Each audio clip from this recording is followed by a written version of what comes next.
महासागर तो भाई बहुत बड़ा है और लगभग 343 क्विंटिलियन गैलन पानी से भरा हुआ है। ये महासागर औसतन 12,000 फीट से भी ज्यादा गहरा और बड़ा होता है, जिससे आप अंदाजा लगा सकते हैं कि ये सच में होश उड़ा देने वाली चीज है। और देखा जाए तो इसमें बहुत सारी अजीब चीजें हैं जो कि हमने पहले भी खोजी हैं, और वो भी उन सभी नदियों झीलों का जिक्र किए बिना जो असल में वहां पर मौजूद हैं। तो अपने स्कूबा के गियर को बदल दीजिए और ज्ञान के भंडार से भीगने के लिए तैयार हो जाइए, क्योंकि हम पानी के अंदर गोता लगाकर कुछ चीजों की खोज करने वाले हैं जिनमें हमें काफी दिलचस्पी दिखाई देती है।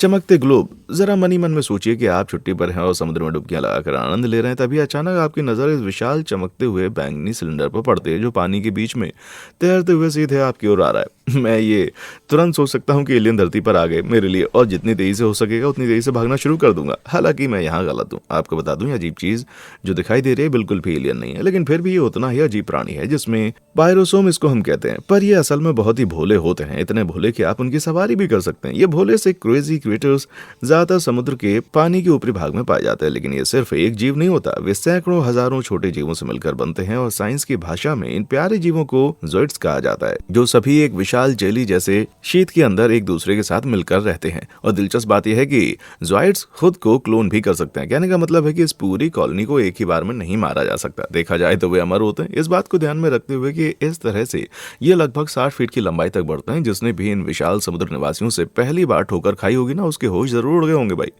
हमें ये तो नहीं पता कि वो कौन था, लेकिन पायरोसोम लंबे समय से आसपास रहे हैं। लेकिन इन प्राणियों की सबसे दिलचस्प बात मुझे इनकी काबिले तारीफ बायोल्यूमिनेसेंस क्षमता लगी। एक केमिकल रिएक्शन को ट्रिगर करके ये पायरोसोम रोशनी भी पैदा कर सकते हैं, और ये रोशनी तेज भी होती है। हम उन्हें 100 फीट दूर से भी देख सकते हैं। कभी कभी तो जवाब में दूसरे पायरोसोम भी प्रकाश पैदा करते हैं। वे असल में ऐसा क्यों करते हैं और कैसे करते हैं, तो भाई हमें इसकी पूरी जानकारी तो नहीं है, लेकिन हो सकता है कि समुद्री कछुओं जैसे शिकारियों को भ्रमित करने के लिए करते हों।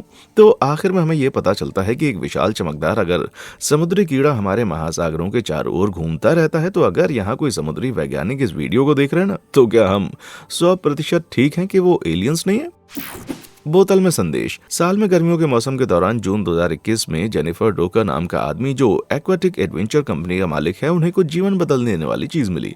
वे अपने एक ग्राहक को अपने साथ ले जाकर इस चेबोएगन नदी की सैर कर रही थी, जो मिशिगन में है। और जब वे उसे अपने साथ गोता लगाने के लिए मना रही थी, तभी उसके दिमाग में एक आइडिया आया। जेनिफर ने नदी के किनारे हर तरह की दिलचस्प चीजें पाई हैं, तो हो सकता है कि अगर उसे अभी कुछ दिलचस्प लगे तो ये उस लड़के को समझाने के लिए पर्याप्त होगा, जिससे वे गोता लगाने के लिए तैयार हो सकता था।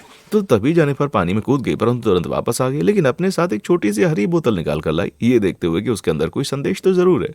उन्होंने आराम से बोतल को साफ किया, उसे अच्छी तरह सुखाया और उसके अंदर क्या था उसकी जांच करने लगे। उन्होंने खोलकर देखा तो उसके अंदर एक छोटा सा नोट था, और इस नोट पर जो तारीख थी वो 1926 थी। संदेश लिखने वाले इंसान का नाम जॉर्ज मोरो था। संदेश में इस बात की विनती की गई थी कि जिसको भी ये बोतल मिले वो इसको वापस लौटा दे। तो उसकी बात का सम्मान करते हुए जेनिफर ने इसे फेसबुक पर यह देखने के लिए पोस्ट किया कि क्या कोई उस आदमी को जानता है, और इस पोस्ट ने तहलका मचा दिया भाई। हजारों लाइक्स और कमेंट्स आए, पोस्ट काफी शेयर भी हुई, और कुछ दिनों बाद आखिर में कोई इंसान ये दावा करते हुए सामने आया कि वे जॉर्ज की बेटी को जानते हैं। उसने जेनिफर को उसके साथ जोड़ा। बेटी का नाम मिशेल प्रेमो है, और उसने जेनिफर को अपने पिता के बारे में सब कुछ बताया। उन्होंने बताया कि वो बहुत ही भावुक आदमी थे और अक्सर बोतलों में इस तरह के संदेश लिखते थे और उन्हें कहीं भी आगे पीछे भेज देते थे। उन्होंने बोतल में ये संदेश शायद उनके 18वें जन्मदिन के आसपास लिखा होगा, लेकिन उसे नहीं लगता था कि कभी ऐसा कुछ होगा। ये संदेश लगभग 100 साल पहले लिखा गया था, और सबसे खास बात यह है कि यह सब उसी हफ्ते हुआ जिस हफ्ते में फादर्स डे भी था। जॉर्ज के गुजरने के 27 साल बाद ही ऐसा लग रहा था जैसे वो आखिरी बार उनसे मिलने आया हो। मिशेल ने जेनिफर को ये नोट एक यादगार के तोहफे के रूप में दिया, और आज उसने ये अपनी नाव पर गर्व से लगाया है, जो हर एक को जॉर्ज की याद दिलाता है। हाँ, मैं रो नहीं रहा हूँ भाई, तुम रो रहे हो गया। लेकिन आप जानते हैं क्या चीज आपको नहीं रुलाएगी? उन लाइक और सब्सक्राइब बटन को हिट करना। ऐसा करने से आप मेरे सभी अद्भुत वीडियोस देखने वाले पहले व्यक्ति होंगे। सब कर दिया? ठीक है, चलो काम पर वापस चलते हैं। भूले हुए साथी। कुछ समय पहले की बात है, लगभग साल 1944 में एस्टोनिया का एक लड़का अपने घर से बाहर एक पास के जंगल में टहल रहा था। तभी उसने कुछ बहुत ही अजीब चीज देखी। उसने देखा कि कीचड़ में कोई विशाल रेक्टेंगुलर प्रिंट थे, और ऐसा उसने पहले कभी नहीं देखा था। उसने उस निशान का पीछा करना शुरू किया, और आखिरकार वो लड़का चलते चलते एक झील के पास आकर पहुंच गया। तभी उस लड़के को वहां उस पानी के बीचों बीच हवा की कुछ बुलबुले दिखाई दे रहे थे, और वो बिल्कुल उसके सीधा सामने था। लड़का थोड़ी देर तक देखता रहा, लेकिन जब उसे पानी के बुलबुलों के बारे में कुछ समझ नहीं आया तो लड़का वहां से निकल गया और इसके बारे में भूल गया। बहुत साल बीत जाने के बाद लगभग साल 2000 में ये उसे अजीबोगरीब घटना फिर से याद आई, पर इस बार वे वहां के लोकल वर्ल्ड हिस्ट्री क्लब में गया। और इसके सदस्यों के सामने अपनी इस बात को थोड़ी हवा दी। उन्होंने उसकी सारी बात को ध्यान से सुना और फिर उसके साथ झील के पास जांच करने के लिए पहुंच गए, क्योंकि असल में वहां जाने के बिना इस बात का अनुमान लगा पाना काफी मुश्किल था कि इतने साल पहले उस पानी में बुलबुले क्यों पैदा हो रहे थे। तो क्लब के कुछ सदस्यों ने अपने स्कूबा गियर को चालू किया और पता लगाने के लिए पानी के अंदर गोता लगाया और उन्हें पानी के अंदर कोई चीज मिली। आप अंदाजा लगाएं कि उन्हें क्या खोजा। जी हाँ, वहाँ एक पूरा टैंक था, और ये कोई खास पुराना टैंक नहीं बल्कि एक सोवियत वर्ल्ड वॉर 2 एरा का T-34x76 टैंक था। तो इस तरह का टैंक बहुत ही कम होने का कारण इस बात में कोई दो राय नहीं थी कि इसे यहाँ से निकालना ही निकालना है। लेकिन सवाल ये था कि आप 27 टन वॉर मशीन लगभग 10 फीट कीचड़ के अंदर है, जहाँ पानी की गहराई भी 22 फीट है, कैसे निकालेंगे? क्यों भाई? बेशक 68 टन के बुलडोजर का इस्तेमाल करके तो उनकी पूरी टीम ने टैंक और बुलडोजर के बीच में रस्सी बांधी, लेकिन इसके बाद भी वाहन सारा अपना काम नहीं कर पाया। तो इसीलिए अगले 6 घंटे तक वे बस इसको खींचते रहे और इसको हिलाते रहे, और उन्हें तब तक ऐसा करना पड़ा जब तक कि मेटल का ये जानवर इस नींद से 56 साल बाद बाहर नहीं आ गया। और आपको ये जानकर हैरानी होगी कि अभी भी शानदार स्थिति में था। इसे संभालने के लिए कीचड़ का धन्यवाद। बाद में ये पता चला कि एक लड़ाई के दौरान सोवियत टैंक पर जर्मनों द्वारा कब्जा कर लिया गया था, इसलिए ये अलग अलग समय पर दोनों पक्षों के लिए लड़ा है। फिर युद्ध में किसी मूड पर ये या तो गलती से झील में फिसल गया या इसको पूरी तरह से छुपाने के उद्देश्य से इसको यहाँ पर चला कर लाया गया। भाई चाहे जो भी हो मामला, लेकिन ये इतिहासकार इसकी वसूली के लिए बहुत ही टैंकफुल होंगे, है ना? प्रदूषित पानी। बेशक मैं गोल्फ के मैदान नहीं बनाता, लेकिन अगर मैं ऐसा करता भी तो मैं समुद्र के किनारे बिल्कुल नहीं बनाता, क्योंकि मैं किसी भी सील के चेहरे पर भारी गेंदों को मारने के लिए बिल्कुल भी जिम्मेदार नहीं होना चाहता। लेकिन दुर्भाग्य से बहुत सारे गोल्फ के मैदान समुद्र के पास बनाए गए हैं, तो ऐसा कहना गलत नहीं होगा कि कुछ गोल्फ की गेंदें समुद्र के पानी में दस्तक देती होंगी, है ना? खैर, तो जब एलेक्स वेबर और उनके पिताजी, जिनका नाम माइक वेबर है, वे दोनों अपनी छुट्टी मनाने के दौरान कैलिफोर्निया के सेंट्रल कोस्ट पानी में 2016 में गोते लगा ही रहे थे, तभी उन्हें वहां कुछ ऐसा मिला कि ये कुछ और नहीं बल्कि 2000 से भी ज्यादा गोल्फ की गेंदें भी थी। इस प्लास्टिक प्रदूषण से निराश होकर एलेक्स ने उन सभी से छुटकारा पाने के लिए दोस्त जैक जॉनसन की मदद ली, लेकिन पूरे दिन इकट्ठा करने के बावजूद भी ये पानी इन छोटी सफेद गेंदों से खाली नहीं हुआ। बिना किसी परेशानी के वे दिन ब दिन वहां आकर पानी में गोता लगाते गए और वो बेचारे कचरा बाहर निकालते चले गए। एक समय के साथ जब वे बहुत दिनों तक गेंदें निकालते गए तो उन्होंने इसके साथ ही लोकल इकोलॉजी को भी पढ़ना शुरू कर दिया। पानी के नीचे के स्थानों का मानचित्रण करके कर्व्स और क्रेनीज को अलग अलग नाम देकर जलधाराओं को समझना शुरू किया। वे वहां सील से भी परिचित हो गए। ये सब करके उन्हें हमारे महासागरों में मौजूदा प्रदूषण की भारी समस्या भी किसी हद तक समझ में आ गई, किसी और बात की परवाह भी ना करते हुए। लेकिन गोल्फ की गेंद में एक ऐसा प्लास्टिक है जो कि अपने ही अंदर डाइमेथाइल सल्फाइल एब्जॉर्ब कर सकता है, जो कि कई जानवर भोजन के साथ खा जाते हैं। मानो या ना मानो, गोल्फ की गेंद सील के लिए अच्छा खाना नहीं है। फिर वे सितंबर 2018 तक एलेक्स और जैक ने उनमें से 50,000 की भारी वसूली की थी। अब वे अपने काम के बारे में लोगों को सूचित करते हैं और अपने एंटी पोल्यूशन संदेश को फैलाने का प्रयास करते हैं, और मैं शर्त लगाता हूं कि ये किसी भी होल इन वन से काफी ज्यादा अच्छा काम है भाई। पटरी से बाहर रेल। तो बात है 1985 की, जब नाव के कप्तान और हरफरमौला साहसी पॉल हेपलर न्यू जर्सी तट पर गोता लगा रहे थे, जब उन्हें समुद्र के तल पर कुछ चीज मिली जो कि बहुत ही अजीब थी। समुद्र के तल पर ये चीज पूरी तरह से बैठी हुई थी। उसने देखा कि सतह से 90 फीट नीचे दो पुराने जमाने जैसी देखने वाली रेलगाड़ियां खड़ी हुई थी। पॉल देखकर हैरान हो गए थे, और इससे भी ज्यादा हैरान तब हुए जब उन्होंने पता लगाया कि ये दोनों locomotive planet class 222T model थी। आसान शब्दों में कहूं तो ये सब कुछ सबसे पुरानी भाप से चलने वाली ट्रेन थी जो कि यूनाइटेड स्टेट्स में कभी बनी थी। तो अगर हम बात करें उस वक्त की 19वीं शताब्दी की, तो इन ट्रेनों का निर्माण बहुत ही कम समय के लिए किया गया था और बहुत ही कम भी थी। तो भाई साहब, आखिर ये ट्रेन समुद्र के नीचे क्या कर रही थी और वहां कैसे पहुंची? खैर, अजीब बात यह है कि इसके बारे में कोई भी नहीं जानता। उनके खो जाने का भी कोई रिकॉर्ड मौजूद नहीं है और यहाँ तक कि मौजूद होने का भी कोई रिकॉर्ड नहीं था। तब सिर्फ एक ही बात कह सकते हैं कि भूतों की ट्रेन है, पर शायद यही एकमात्र व्याख्या नहीं है। कुछ महान लोगों का मानना है कि इन लोकोमोटिव को समुद्र से पार किया जा रहा था, तो उसी दौरान ये एक तूफान की चपेट में आई होगी।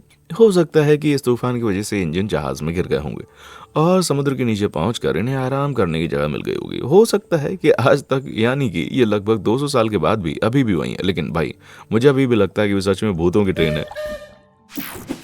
एक रेमोरा।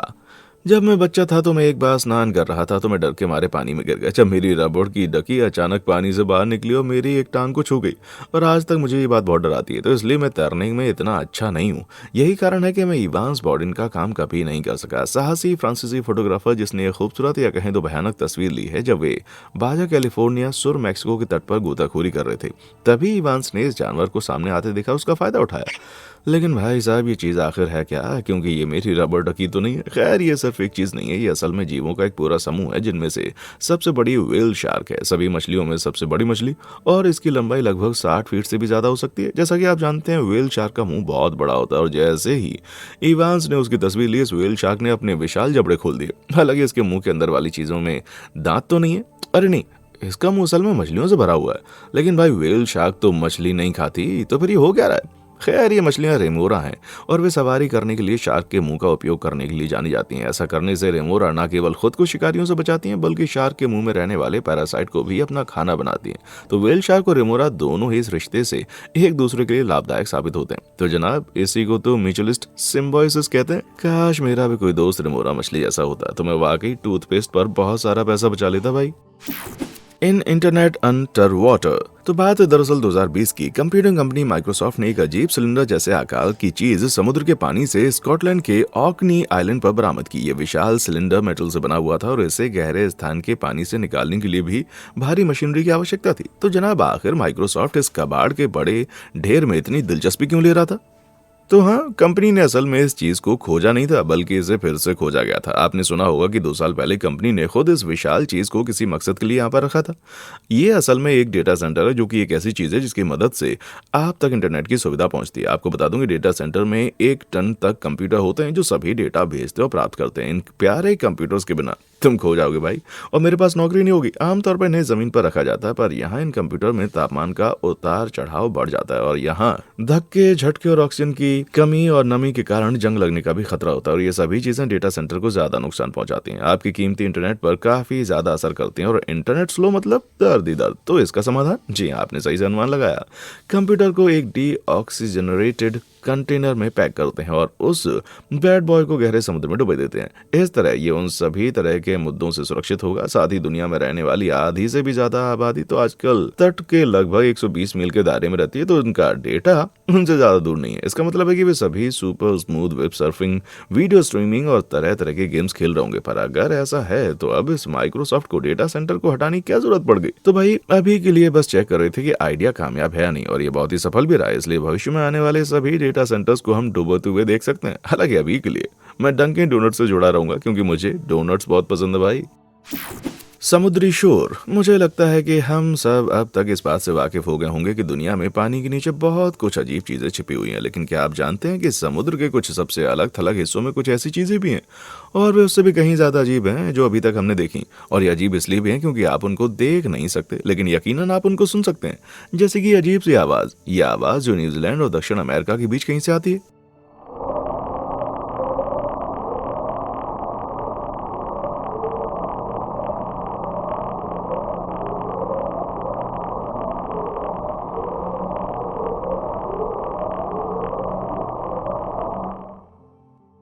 ये अप स्वीपिंग टोन की एक बहुत ही डरावनी आवाज है ना।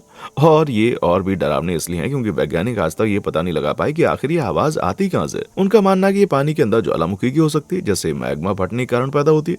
लेकिन इसकी पूरी पुष्टि के बिना शायद ज्यादा कुछ अजीब भी हो सकता है। एलियन, मेरी नजर तुम पर ही है और जरा इस आवाज को भी सुने जो कि रॉस सागर से आ रही है।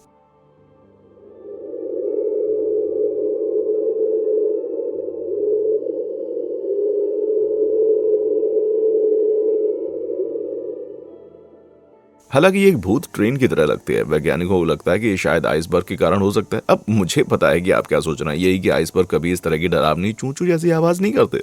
लेकिन आपको बता दूं कि इनमें से किसी भी आवाज में इतनी फ्रीक्वेंसी नहीं है कि कोई भी इंसान इन्हें बड़े आराम से सुन सके। इसीलिए खास उपकरणों का इस्तेमाल किया जाता है। इसलिए इन दोनों आवाजों को, जो न्यूजीलैंड और दक्षिण अमेरिका के बीच से आ रही हैं और दूसरी को की आइसबर्ग की तरफ से आ रही है, जैसा कि अभी हमने सुना, उनकी फ्रीक्वेंसी असल में 16 से 20 गुना तेज कर दी गई है ताकि उन्हें हमारे छोटे मानव कानों द्वारा सुनने के लायक बनाया जा सके। तो मतलब आइसबर्ग बिल्कुल भी ऊंची आवाज में नहीं चिल्ला रहे हैं। जैसा कि आइसबर्ग पानी में एक दूसरे के साथ ड्रिफ्ट और ग्रैंड होते हैं, इसलिए वे कम तरह से यानी कि अल्ट्रा लो फ्रीक्वेंसी पैदा करते हैं। फिर इनको इस तरह बढ़ाया जाता है जैसा कि हम अभी इस रिकॉर्डिंग पर सुन सकते हैं। तो भाई ये काफी कूल है। असल में ये ठंडा होने की तुलना में भी और ठंडा है। ये बर्फीला भाई, बर्फीला। ऊपर से नीचा। मैंने एक बार सही में स्वादिष्ट चिकन पाई खाई थी, लेकिन एक बार इसे खाने के बाद मुझे एहसास हुआ कि ये कुछ और ही था और मैं इसके भयानक परिणाम भुगतने वाला था। मैं एक पल में ऊपर से नीचे की तरफ आ गया। इसलिए मैं ये समझ सकता हूँ कि अपोलो 11 के रॉकेट इंजन ने 1969 में कैसा महसूस किया होगा। क्या मेरी बात सुनो, इतना तो सबको पता है कि अपोलो 11 पहला अंतरिक्ष यान था जिसमें इंसान को चांद पर भेजा गया था। लेकिन क्या आप जानते हैं कि जब ये लॉन्च हुआ था तो इसके 2 इंजन बीच में टूट गए थे। पर कोई बात नहीं, शायद उनकी किस्मत में लिखा था कि उनके अंदर दूसरे सेट इंजन इस्तेमाल किए जाएंगे। हालांकि जब ये पहला सेट का इंजन टूटकर गिरा तो वे अटलांटिक महासागर में दुर्घटनाग्रस्त हो गए, वो भी 5000 मील प्रति घंटे की गति से, और लगभग 3 मील नीचे समुद्र तल पर चले गए। तो असल में ऊपर जाने वाले थे लेकिन पहुंच गए नीचे, समझे। खैर, इसके बाद ये वहां के पानी में बिना किसी छेड़छाड़ के लगभग 4 दशक तक बने रहे, मतलब कि 2013 तक। और फिर अरबपति अमेज़न के फाउंडर जेफ बेजोस ने फैसला किया कि वो उनको बाहर निकालना चाहते हैं, क्योंकि अगर आपको स्पेस में उड़ना है और अरबपति भी हैं तो फिर क्यों नहीं। इंजन किस जगह डूबे थे उसका उनके पास सटीक निशान था। उन्होंने मिशन के 60 प्रोफेशनल लोगों की टीम तैयार की ताकि काम को अंजाम दिया जा सके। तो अब खेल शुरू हो गया था। वे समुद्र में गए, सही जगह पहुंचे और इस चीज की तलाश में 14,000 फीट से भी ज्यादा गहराई तक की दूरी तय की। और जी हाँ, इंजन वहां मौजूद थे। हालांकि जंग से भरा हुआ था और दुर्घटनाग्रस्त होकर ये किसी यूएफओ की तरह दिखाई दे रहा था, पर ये वही था। तो कुछ हाईटेक रिमोट से चलने वाले वाहनों की मदद से टीम ने इसे निकालने का काम शुरू कर दिया। टुकड़े टुकड़े करके उन्होंने इंजन के पुराने पुर्जे बरामद किए और आखिरकार 3 लंबे हफ्तों के बाद ये ऑपरेशन पूरी तरह से सफल रहा। और आज के समय में इसकी अगर बात करें तो इसे सिएटल में म्यूजियम ऑफ फ्लाइट में रखा गया है, जहां आप जाकर इसे आराम से देख सकते हैं। मैं तो रॉकेट की तरह जा रहा हूं भाई। रहस्यमय निशान। जब न्यूजीलैंड के भाई साहब माइकल जॉनसन अपने कुत्तों को घुमाने के लिए एक लोकल नदी में इसे तैरने के लिए 2019 में लेकर जा रहे थे, तो उन्हें इस बात का अंदाजा नहीं था कि वो रियल लाइफ के पोर्टल से ठोकर खाकर पोस्ट में चले जाएंगे। तो ये रिक और मोर्टी स्टाइल पोर्टल जैसा कुछ भी नहीं था, लेकिन उनके ही जैसा कुछ था। पानी की सतह के नीचे छुपे हुए उसने कुछ इस तरह के निशान देखे। आप सोच रहे होंगे भाई इसमें कौन सी बड़ी बात हो गई, वे सिर्फ कुछ पक्षियों के पैरों के निशान हैं। लेकिन आप यहाँ बहुत ज्यादा गलत हो सकते हैं, और ऐसा इसलिए क्योंकि ये असल में फोसिल्ड हुए माओ पक्षी के पैरों के निशान है, जिनको हमारी इस धरती से विलुप्त हुए लगभग 600 साल हो गए। हैरान करने वाले 12 इंच लंबे पैरों को देखकर इसमें कोई संदेह नहीं है कि वे किसी प्राचीन पक्षी के हैं, जो औसतन इंसान की ऊंचाई से 2 गुनी ऊंचाई तक बढ़ सकता है। ये भयानक विशाल पंजे के निशान इस बात का सुराग है कि वे कितने बड़े और खतरनाक हो सकते थे। पर सबसे दिलचस्प और हैरान करने वाली बात यह थी कि वे विशेष फुटप्रिंट केवल सैकड़ों वर्ष पुराने नहीं थे, बल्कि वे लाखों साल पुराने हैं। मोज न्यूजीलैंड की धरती पर पाए जाते थे, जहां 60 मिलियन साल तक थे। ऐसा लगता है कि ये एकमात्र जगह है जहां वे कभी रहते थे। तो इससे भी ये समझ में आता है कि ये देखते हुए वे पक्षी पूरी तरह से पंख के बगैर थे।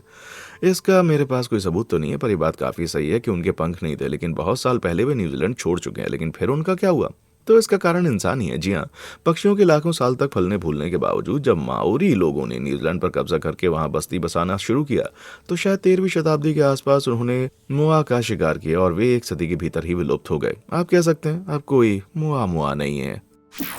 Sponge lives. अगर आप अपने पूरे जीवन में समुद्र के नीचे के अनानास में नहीं रहे, तो फिर शायद ही आपने कभी स्पंज बॉब स्क्वायर प्लांट्स के बारे में सुना होगा।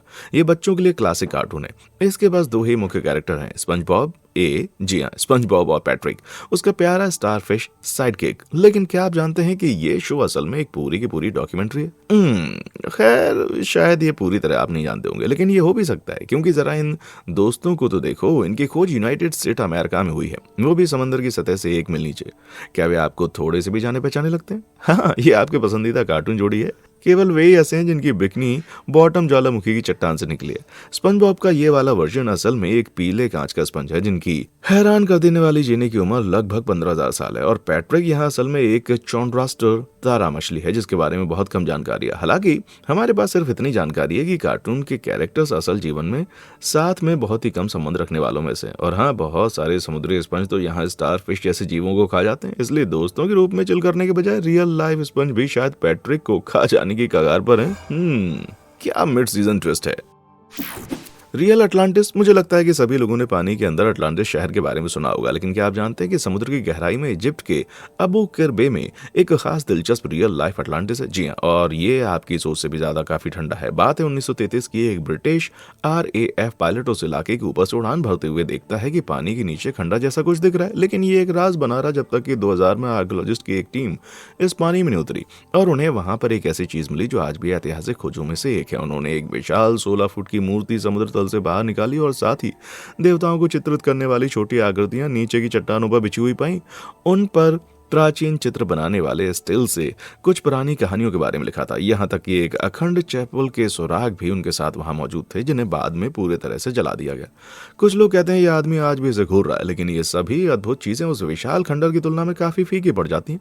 लंबे समय तक खड़े रहना और अपने आसपास की हर चीज पर हावी होना, ये देखने के लिए काफी शानदार दृश्य है मेरे भाई। हालांकि वे देखने के लिए और भी शानदार चीजें होंगी जब उन्हें पानी से किसी तरह बाहर निकाला जाएगा। ये सभी चीजें प्राचीन इजिप्ट के लोगों ने लगभग 12वीं शताब्दी ईसा पूर्व में बनाई थी। इस विशाल शहर को 2 नामों से जाना जाता था, ग्रीक हेराक्लियोन और इजिप्शियंस थोनियस। मूल रूप से यह जमीन पर गर्व से खड़ा था, जो पानी के करीब होने के कारण व्यापार करने का खास जरिया था, जिसके पास नाव से आसानी से पहुंचा जा सकता था। लोग इसके भव्य मंदिरों के दर्शन करने, गुलजार बाजारों का पता लगाने के लिए आते जाते थे। हेलन ऑफ ट्रॉय के बारे में कहा जाता है कि वे यहाँ ट्रोजन वॉर से भी पहले आए थे, लेकिन समय के साथ भूकंप, सुनामी और समुद्र के बढ़ते स्तर ने उनकी नींव को कमजोर कर दिया, जिस पर इस सारे पौराणिक शहर का निर्माण किया गया था। आखिरकार एक वक्त आया जब 2री शताब्दी ईसा पूर्व में चीजें इतनी खराब हो गई कि इमारतें गिरकर पानी में जाने लगी और फिर लगभग 1000 साल बाद 8वीं शताब्दी ईस्वी में थोनिस में पूरी तरह से चला गया। ये उसी समुद्र में भस्म हो गया जिसकी वजह से कभी मशहूर हुआ करता था, लेकिन फिर इसे दोबारा 2000 में बनाया गया। अब उम्मीद है कि ये हमेशा के लिए जीवित रहेगी।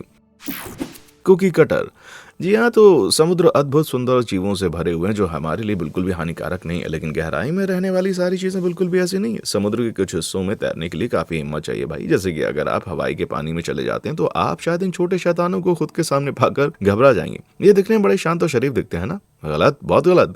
ये जीव सिर्फ एक मछली नहीं है, उन्हें कुकी कटर शार्क कहते हैं। ये उनका नाम इस आधार पर नहीं रखा गया क्योंकि उन्हें कुकीज पसंद है। अपने छोटे आकार के बावजूद कुकी कटर अपने से कहीं बड़े जानवरों का शिकार करते हैं, पर कैसे?